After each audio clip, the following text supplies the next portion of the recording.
BBB is back for the new season and we wanted to up our game. So I thought which one of my old teammates could add more to content and value to our podcast moving forward. And there was only one person and one name that come to mind, Anita Asante. Welcome, Neats. So Anita will be joining me every BBB episode to discuss and debate all the biggest talking points across the women's game. Plus, we have 2 new formats this season, Fara Meets, where I'll be sitting down with some of the biggest names in the game to have a 1v1 discussion, and Fara Reacts, where I'll be reacting and giving my open and honest opinion to some of the biggest news and live reactions to anything that happens. So we've also launched our own BBB YouTube channel, so please subscribe. So Neats, welcome. In this episode, we're looking forward to 2024-25 BWSL. That's new for me. I used to call it FAWSL. Predictions, reviewing the summer transfers. Yeah, I'm super excited. I mean, I don't know about you, for the upcoming season. Lots of new signings, lots of new transfers, and I think we're going to have a lot to chat about. Mate, too many signings to get my head around. I'm like, I've had to write them down because there's been so many transfers. But we'll kick it off with the transfers because there has been some big business. It makes me believe that the top 3 are creeping away from the rest of the pack. So Chelsea, Manchester City and Arsenal. But we have to talk about Chelsea. Obviously, champions last year. Bringing Lucy Bronze back, for me, is one of the biggest signings. Obviously, has won the Champions League plenty of times before. She wants to be the first player to do it for 3 different teams. The only other player to do that is Clarence Seedorf in the men's game. So I've seen a few comments from her wanting to do that. Do you think this is a team that she could potentially do it with this year? Yeah, most definitely. I think actually Lucy Bronze going to a rival team from her previous club, Man City, is a massive coup for them. But it also signifies the fact that she really believes in Sonia Bompastor, the manager, and the assistant, because she's followed them from Lyon. She's had a relationship with them. She understands what they bring to clubs and the team and that identity. And so that's a massive cosign, really, for her to go to Chelsea, thinking that she can add value, but also believes that this squad has the potential to do something in Champions League and win the trophy. No, I agree. I think, look, we know her experience across the women's game, and people will say, you know, she's over that 30 age mark now. So I've been what there. has she got to I do? know. I know, we know how right you it up. You hit 30 and downward trajectory, but apparently. we also know Lucy and how competitive she is. So obviously at that age, coming back. But I've seen in an interview recently talking about the language, and obviously she knows French, having played in Lyon, Spanish, having played for Barcelona. And she was talking about having to translate some of the language to her teammates. So she don't just have a role on the pitch in terms of that language barrier, she has it off the pitch as well. How do you think that, in terms of taking that responsibility on as well, somebody like Lucy, she'd be cool with it? Yeah, absolutely. I think she's got those... Wait, let me interrupt you a minute, because how many languages? You played in how many leagues? How many can you speak? Obviously I played in America and Sweden. So Swedish is what I learned. Can you speak Swedish? Yeah, jag kan prata lite svenska. Okay. So, I don't know what that meant, guys, talk but a little bit something. Swedish. but for me, from my experience, I think it's super important to try and integrate in the country that you're in terms of language. It just gives you an extra kind of ability to express yourself and connect with your teammates and your managers much quicker. And obviously Lucy's been able to do that. I know she's talked about speaking Spanish and French, and I'm sure her head is going like crazy in the middle of games. Who's the front two? Ramirez and what's her name? They just signed her. There's so many signings. Bond, what's her name? The wide player, I can't even think off the top of my head. It don't matter, but when she was having to speak Spanish to her, to French to her, and translate it. I can only imagine. You're just like you're getting stuck in different languages in your head, and then trying to communicate that as well. But I think for Sonia, that's such a good thing to have someone like Lucy who can just allow her to adapt quickly to the English game and the sort of like colloquial terms we use on the pitch, in training, and she's got a humorous side to her as well. I played with Sonia, and she's got this kind of calm energy off the pitch, but on the pitch she becomes like some sort animal, of like animal, like tiger, like she wants to win, she's hungry, and like everyone better be on board. And I think she'll bring that part of her character hopefully to her management style. But she's got mentality monsters, as we know at Chelsea. I was going to ask that because obviously losing Emma Hayes, who has turned Chelsea into a fortress in terms of what they've done, losing her and having to replace her, she's pretty much in a no-win situation. If she wins the league or the championship, she's expected to do that. If she doesn't, it's because Emma Hayes isn't there, right?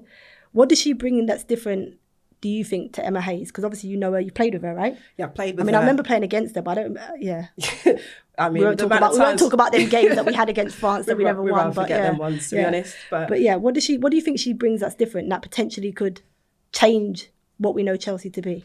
I think what she brings is the fact that she's been a player. She's been there, done it herself. She's won Champions League as a player, won it as a manager. And so automatically she gains that immediate respect, I think, from the changing room, because players are like, you've been here, you've felt the pressure, you know the steps that it takes to get there. And she can share that experiences with her players, and she could also utilize the kind of tools that maybe she leaned on during that time in both management and as a player to support her team with that as well. So I think realistically, if Chelsea were not to win the league, for example, and get Champions League, they would have completed everything. Yeah, for sure. They won the league, Champions League. That's what she's here, I think, to bring back for Chelsea and Chelsea fans. Well, what we know is that she's the only female head coach. I'm saying head coach because Emma Hayes was the assistant coach at Arsenal when you guys won the Champions League. So she's the only female head coach to have won the Champions League. So she obviously has that experience. But obviously with Emma Hayes leaving, big names left Chelsea. We obviously know Frank Kirby left and went to Brighton, and we'll touch on that in a little bit. And obviously Jess Carter left and went to America. For me, there were two big players that went, but they brought 8 new signings. Do you think she's going to try and shift the style and dynamic that was at the club, or do you think she's just going to add and kind of adapt to that? I think she's going to add and adapt a little bit, because I think if we look at this big picture context, Emma Hayes set the foundations already, because she's already been so good at like transitioning, players out previously and bringing young players in. So she's only had to make 1 or 2 additions to the squad. She's brought in a couple of French players that she's has a familiarity with, which will help, them incorporate the style that she wants quickly. I think we might see a team that's potentially a bit more expressive and a bit more creative and bring some of that French flair that we've been used to seeing. You know what? The French team leads, they always remind me of this kind of well-drilled kind of like, not really, like, I'm thinking of the national team. Obviously, club football will be different. But you remember, like, they look miserable at times. They look like they were so drilled into doing certain things. Like, do you think that she will bring that? Or do you think, as you mentioned there, that kind of creativity, she might be different? Is she somebody that's going to run her team, not run her team? I know Emma Hayes, the girls had days off with Emma Hayes. Is she somebody that's going to have them in all the time? How would the players adapt to that? I think she probably is quite formulaic in some respect and has quite a strong focus in her in-possession, out-possession game. She's probably runs the team a bit more, perhaps, because she understands actually what it takes at Champions League level. I know when I was at Chelsea, Emma Hayes used to look at Lyon as an example for what we wanted to build at Chelsea. And that was transition play. How quickly can you get in as a team and get your shape, for example, and transition and counterattack on teams? Well, Lyon have been the sort of blueprint for that. So she might bring that element, that they do it quicker. They do it with more kind of ruthlessness as well. And I think that's probably what she will embed into this Chelsea team. But I would like to see, I guess from my own personal perspective, a Chelsea team where she allows that expression, brings to life a Lauren James and all the creative players that they have in those central, attacking areas. Because, we think about we're going to move on to Man City in a minute, but how I see Chelsea, they were a team that are very unpredictable in terms of their structure. They never kind of set up the same. You didn't know what you were going to get from them, hence some of their results. Whereas a Man City are well-drilled, kind of consistent in terms of their style of play. Yeah. Do you think, is she more consistent with her style of play, Bompastor, or is she... Yeah, you know what, I would say so. Having looked at Lyon and the way they play, they've always played with dynamic wide players and wingers that can, go inside, invert in the pitch and play on the outside and stretch teams. But I also think she suits the English game because it's not such a rigid possession, just have the ball, control the ball. They can play long. Do you know what I mean? They can play short football. And Chelsea, as we know, have been a bit like that, wouldn't they? A bit adaptable. So I think... they won't, maybe their identity isn't as clear as a Man City, but they are the most adaptable team in the BWSL. For sure. So Man City, they were the team that pushed Chelsea to the last game of the season. Obviously, they fell short on that last day. But they've signed a rivalry player in Vivianne Miedema. For me, out of all the signings in the WSL, I am, because I think it's a game changer for them. Yeah. I actually do. I think in terms of her know-how in the WSL, her qualities, I mean, she still holds the record for the most goals scored in the WSL. What do you think that does to this Manchester City team. If you think of Bunny Shaw, who finished top goal scorer, double figures last year, with her in behind her, how do you see this Manchester City team now competing with Chelsea with just that signing alone? I mean, with that signing alone, you've got an all-time record goal scorer. So you'd hope that they can score more goals.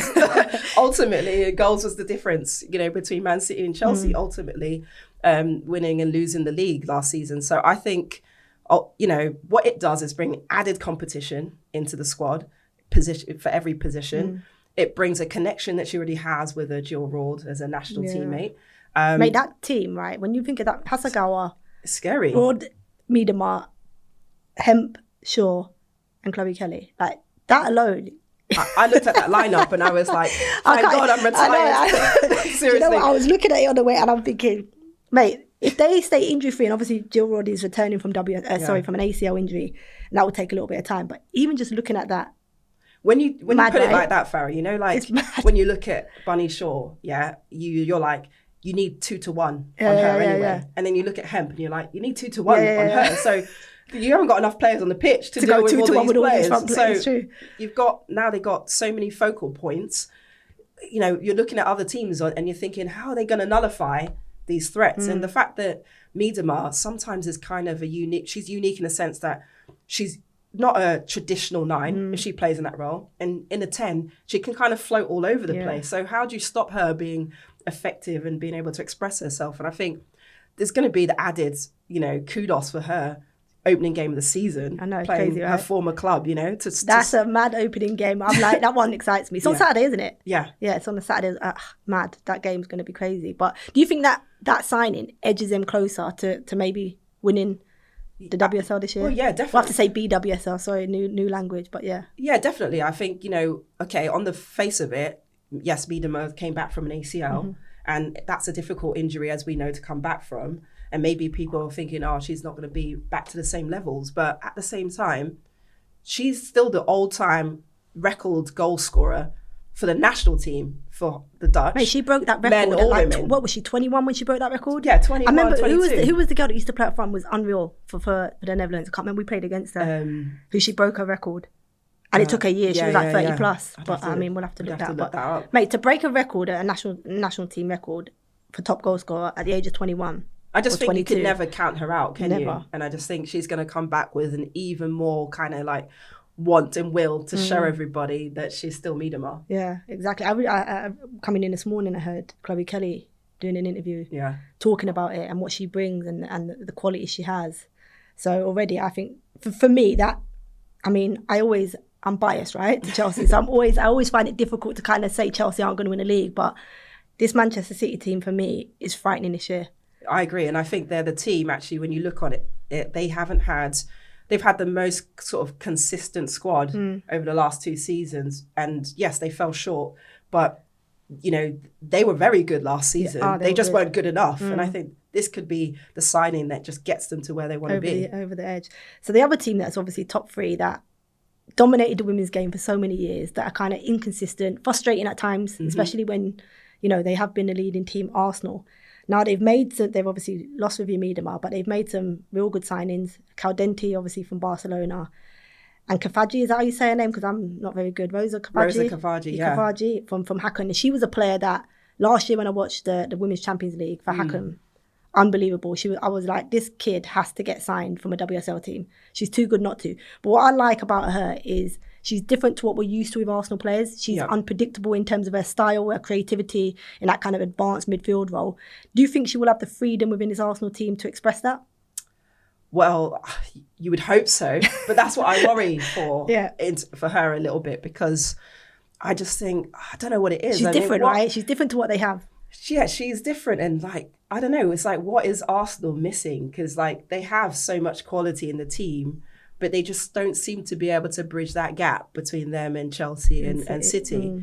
And she's a young player, so you hope she comes in with that fearlessness that young talents have to just show their quality. And I don't know if did you see some pre-season games of Arsenal? Yeah, I saw the when she come on out in America. Yeah, but out in America, and she come on, it was just like, who's this player? Like, she just come in like she'd been there for a long time. Like, she just And the difference that freedom, is, she didn't seem as if she cared. It was like, give me the ball and I'll make something happen. And that's what you want to see from young players. And the difference is, right, like last season she was playing for Häcken. Häcken was my former club, and I played in Sweden, which was Gothenburg. So they had no pressure, because let's be real, like today, no one's really looking at the Swedish clubs as big hitters.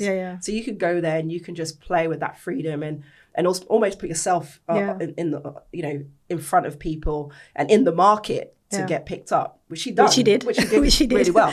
So now she's got to face a different level of pressure, because now you've got that badge Arsenal, with that legacy of winning.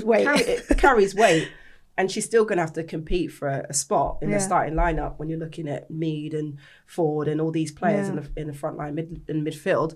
But for me, she's exciting. She's the only player that I look at and go, I heard her do an interview and she was saying, one of my idols is Ronaldinho. I model myself off Ronaldinho. And I was like, thank God, finally, we've got a player of this generation that is like, wants to play with a smile on their face, but also just wants to like almost play straight football. Entertain. The highest level. That's what we want. I hope, you know what? For her, as I said, seeing her in the Champions League against top opposition last year, I hope for her, Jonas finds a position for her in the team and she's able to be expressive, because, I think they missed that little bit of difference. You know, I feel like sometimes like they do things Arsenal that are very predictable. Wide players, if there's not a cross on, they have to come back, start again, kind of. Whereas I feel like if she sees it, she's going to do it. She'll hit from distance. She'll find them little gaps between the lines to play. So, she's one I'm excited. But then Caldente. Before you go on, I'll just ask you about Caldente. Yeah, because World Cup winner, Barcelona Champions League winner. Now, again, looking from that, I'm like, where does she fit? Because you know what he's like. They've obviously, Kate McCabe will obviously, I reckon, will fall back into that left back position. I think that, in terms of her playing in a front three now at Arsenal, I think with the signings they've made, probably not going to happen. But then you've got Beth Mead. Obviously, we've got Caitlin Ford, if you saw her against Rangers, the goal she scored there. So how much playing time do you think she gets? Do you think she walks into this Arsenal team? I mean, for me, I think she walks in. 1,000%. Yeah, I walk her in. But the first person on my I walk her into the team. But I'm like, how does that then unsettle players? Because you're not going to have a happy Caitlin Ford or Beth Mead if they're not within that team. You're not, but at the same time. And I feel like that's where they might fall short in terms of managing players' disappointment. Well, yeah, but, I mean, if it's me in a changing room and I'm sat next to a World Cup winner, how can I we're be different. begrudged? We're different to this, how can I be we're different to this generation. I'm training with a World Cup winner, that should be the mindset. Like, I'm going to get better here as well, playing with really intelligent players who have a wealth of experience. If you enjoy that Barca style as well that she's obviously grown up in, like, you've got to be like, I want to measure myself up against this player and potentially put myself in a lineup. But for me, she's got to start in this team. Right, she's got to play. But that's what I'm saying. When I'm looking, she plays off the left, right? That's she's obviously right-footed, but she naturally, when she plays for Spain, Barcelona, she comes off the left, right? So Caitlin Ford, pretty much most of the season, played out there. Yeah. Does he switch her? Because Caitlin Ford obviously got a couple of her goals from the right-hand side in that Champions League qualifying game against Rangers, playing off the right because Beth Mead was injured.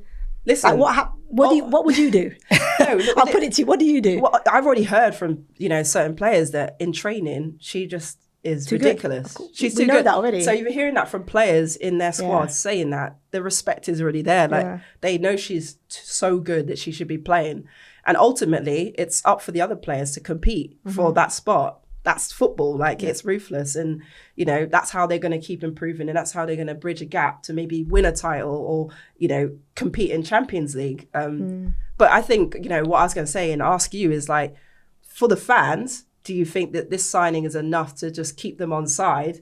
Obviously, having lost Miedema, Caldente coming in, does that give Jonas a bit more time as well to sort of build whatever he's trying to build there? I think that they're different, aren't they? Like Miedema, for me, one of the best players in the game, and obviously plays more central. So in terms of that goals and impact in terms of there, she was different. Caldente, we know when the ball's at her feet, she's going to excite you. So as a fan, you're not going to be sat down when the ball gets to her. Bums off seats, and you're kind of be off your seat watching what she's going to do. And very unpredictable in what she does. Can play off both left and right foot, so can beat you on the outside. Likes to come in on her right foot. So she excites me. I think the signings for them are exciting. Yeah. But I've always said it with Arsenal, it's now how you manage that. Because it's never been about the players they've had in the squad. Their squad, if you look at their squad depth across the seasons, even if you look back to last year, when you read off the paper, they should be winning more than what they do. I agree, there's a hell of a lot of pressure on them to win because, as I said, for many years they've been dominating the women's game. They're playing at the Emirates. You know, most of their home games this season, they're setting trends. They're continuing to grow the game and be that dominant force in terms of what they're doing. We did this first. We're playing at the Emirates first. Yeah. Impact us. But it's not about what players they have in. I signed for a very good Arsenal team. You know, on paper we were one of the best, but we just couldn't play together. Yeah. There was something within the group that just didn't click off the pitch, and then we couldn't get it right on the pitch. Now it's about managing that within the group to get them over the line. And I always feel that that's the thing that they fall short with. Yeah. And I don't know how you change that dynamic within the squad to kind of get them over the line, because on paper, look at their team. It's crazy. Oh, it's ridiculous. Like the squad depth in that team is probably better than City and Chelsea. Yeah. But Chelsea have that winning mentality. Man City have that consistency in terms of what they're doing. The squad ain't as big, but they have that quality in terms of that. They're together and they believe in what they're doing. Sometimes feel like Arsenal, do they believe in what they're doing? And if you don't, then you're not going to be champions. You can win these one-off games. They can win the Conti Cup like they've done and kind of not enough for me. I always felt that psychologically they were missing something. That psychological, like, grittiness. Like, we want to play pretty football, but it's not our day. So we got to do something different and we got to be a little bit ugly, right, to win, do whatever it takes. I've always felt like they're missing that a little bit. And you could probably give them some leeway last season with the injuries they had. So, you know, that kind of derailed the season a little bit. But if they can get back to having a fit, healthy squad and work on that psychological, like, growth to just be a bit tougher in those sort of moments, then they should be able to compete with Chelsea and Man City. We will see, but that's our top three. And that's for all of those players that we spoke about, all of the kind of mentality within the groups and the environments they've created, them three, I can't see anyone breaking through them. But we're going to talk about the teams that are just below that. And obviously Man United, I mean, they lost their captain. They obviously lost, Mary Earps in the summer. They've, on deadline day, lost Nikita. The season before, they lost Russo and Badje. And in terms of players they've brought in, Dominic Jensen, we know her from Arsenal, obviously, was at Wolfsburg. Turland, we obviously know from Brighton, very good underrated player. Anna Sandberg from Hacken. And you can pronounce the next name for me. They brought Bazette in. And is it Arojo? Yeah, Arojo. So they brought in some players. They've lost the spine of their team over the last 2 seasons. There seems to be, outsider looking in, I know these Man United fans hate me talking about them, hate me criticising it. It has to be said, something doesn't seem right at that club. Yeah. I mean, Nikita Paris leaving on deadline day to Brighton. For me, that's crazy. Yeah. Like, that is like, what's going on there? Absolute madness. Where do you see them I don't see them breaking that top 3. I think they had a one-off season a couple of years ago when they finished second, but I don't see them breaking that top 3. And obviously with the signings I've just mentioned there and the players they've lost, where do you see them this season? I think Man United's going to struggle. I'll be honest. I think they're going to struggle because you lose a Mary You're Earps. You're gonna get hated, on this pod. And I like it. I'm just deflecting. Let me just. No, but we're being real. Exactly. Ultimately, I think we've been there. We've been players. We know when it's tough. Mate, they're at a club that has big expectation, and their fans have it. Yeah. So and the fans want the club to do well, but the reality is, if I'm a fan and I'm looking at it and I'm going, okay, Russo went on a free last season. Mary Earps has gone on a free again. You know, Nikita's now gone. Zellem's gone on a free. Your spine of your team is gone, and your captain, and also the identity that links, like, players that are really connected to the club, like a Zellem, are gone.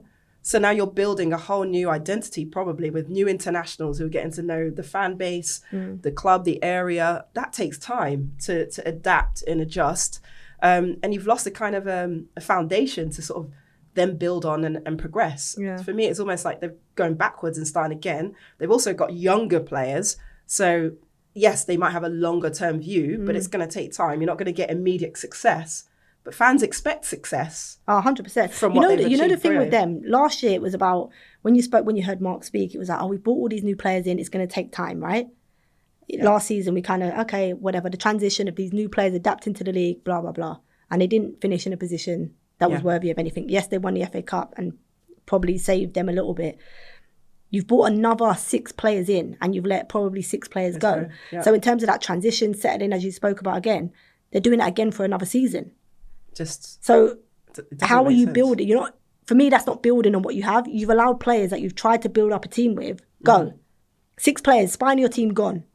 How? So what, are we going to go here? You can have another season where you can sort this transition and we'll wait for 2 or 3 seasons time because then these young players are going to be able to compete at the top.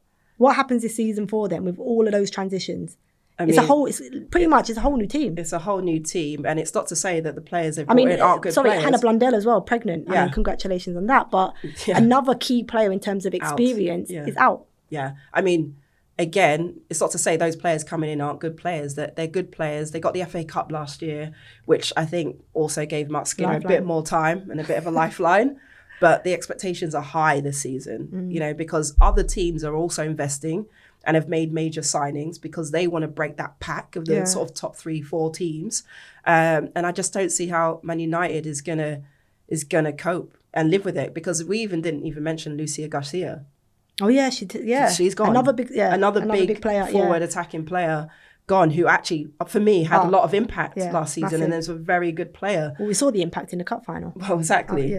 I just, you know, I don't know. Do you worry for them? I worry for them. I really do. I don't. I actually think they're going to get bypassed by some other clubs. A rivalry team then to them, Liverpool. Obviously, we've seen them push United last year. They've made a record signing, Olivia Smith. They signed her from Sporting for 210k. Now, I spoke to Matt Beard about her, and he was like, "You know what Matt's like anyway. I don't even like this." He gasses everybody. He's raving about her, and he thinks she's one to look out for this season in terms of that young kind of rawness. She's got a bit of a rawness about her, and he's excited. I don't know too much about her, so it's one that I'm looking. But they let Missy Bo Kearns go to Aston Villa. So how do you see Liverpool? I know they've made a couple of signings. They kept pretty much the core of their team the same, but they were good last year. They surpassed expectations last year. We saw that on opening day against Arsenal when the upset. That result was ridiculous, and in that Chelsea game, and the Chelsea the end game, of the season, when which we was just like we were thought off we the blew chair, the title for Chelsea. like what's going on? Everyone, that was madness, and I just think obviously massive credit to Matt Beards for the squad that he built, but also the identity he's built in that team, because fundamentally they're just hard to beat, and they've got a good structure when they play the top 3, and I think he's built like I think a squad of honest players. When you look at them and you're going, okay, maybe they're not like what some might term as world class or even great players, but they work hard for each other, and they stick to a game plan, and they're very disciplined. And I think any good team needs that as a foundation and all those ingredients. And then you're just adding some extra qualities. So I'm excited to see what Olivia Smith can bring. If she brings an extra dynamic edge, and if they play that counter-attacking kind of transitional game, is she the player that can sort of break forward quickly and release them into these good opportunities to score? But they've got some other young, exciting. Miedema, is also another young talent. They've got a good. I mean, I played under Matt, and as you mentioned, you have to work hard. That's just a given. Like within his squad, he has high standards. He's not one of those. He's quite straight talking. He's actually a good. I think his strength for me when I played under him was his man management. I actually thought he did that really well. Now I don't know, that might have changed as the game changes, but certainly when I was there and how he dealt with individuals was tops for me. But as I said, the game changes. He might have changed, and for other people it might be different. But that was certainly one. And obviously some of the players I played with, like, didn't know about them before I signed.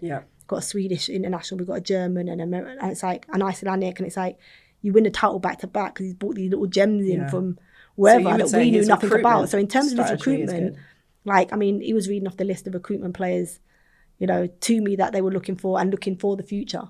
So he's not even just like this season, obviously they were within budget, and he's still got players on his list that he wants to bring in. And he's invited me in to go and kind of have a look at what they do. It'd be really interesting to see that, because he's not, we always think that Emma Hayes is the one that's looking further ahead. But he, sounds of it, he's kind of that one that is like, we know what we want, and it's a process and time to get there, given the financial, not difficulties, but investment that they get from Liverpool, because it's not great. And I feel for him, if he was to get better investment from the club, a big club like Liverpool, they could be pushing that top 3.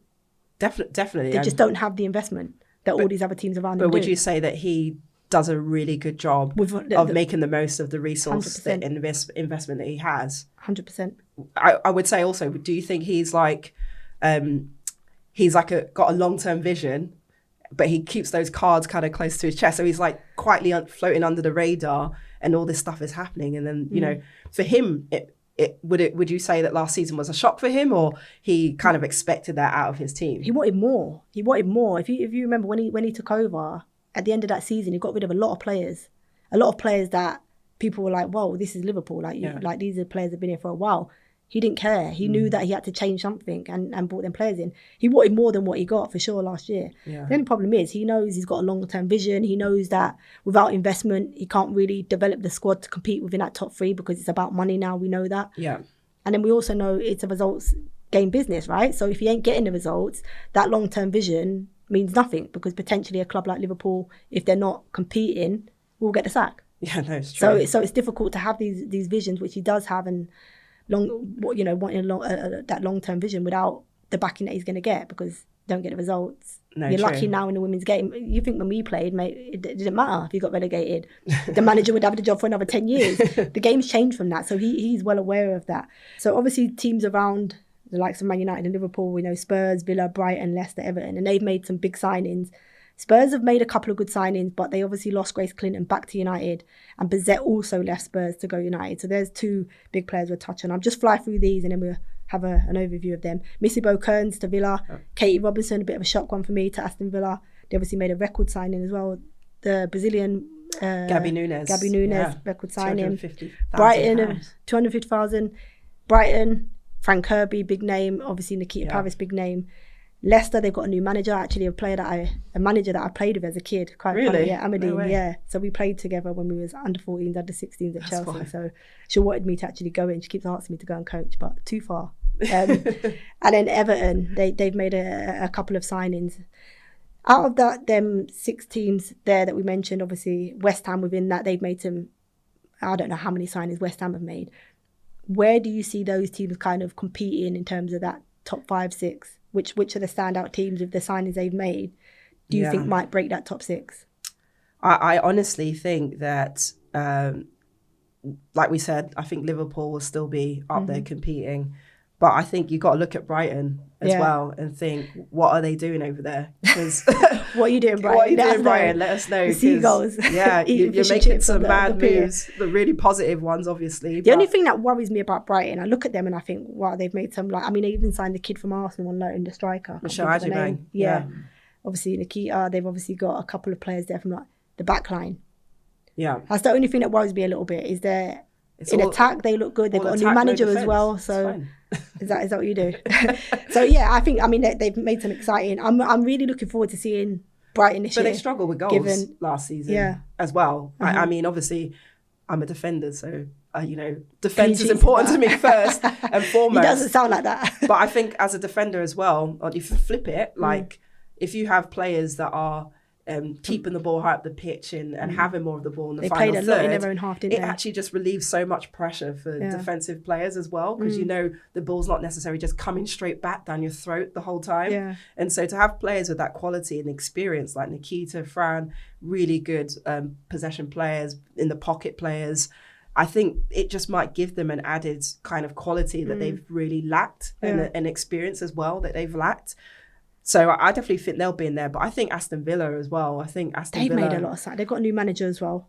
Got the manager. I'm excited to see that. I don't know much about him, but I think I'm the manager to kind of see what Robert DePaul is like, from the interviews that I've seen with him, I was almost like, I would like to play for him. Do you know what I mean? If I was going back to Villa, I would like to play for him, because of his playing philosophy is all about possession, but with a purpose. Mm-hmm. And he wants dynamic players. He's also brought the average age down of the team, because he's looking probably long-term, what they can do. He's talked about getting them back to their sort of where they were when they were finished 5th, 2 seasons ago. So all of that is really positive. And to be fair, they've quietly gone about their business in pre-season and got some really positive results. They have. So I think they're also one of the teams to watch. They've actually got a good squad. But we thought they had a good squad last year, and they didn't kind of capitalise on that. They fell short, but I feel like Rachel Daly might make another comeback. You think? Potentially, I think, hope so. With the help of Gabby Nunes. Let's hope so. So that rounds up our preview for the BWSL and transfers. That was a mouthful, guys. Boom. There was a lot of signings and we've missed a lot. But yeah, you have to go on the BWSL to find out all of those signings because I ain't got enough time to reel them off. Thank you for listening to our BWSL preview roundup. I'm going to be here every week joining Farah on the podcast, so make sure that you tune in.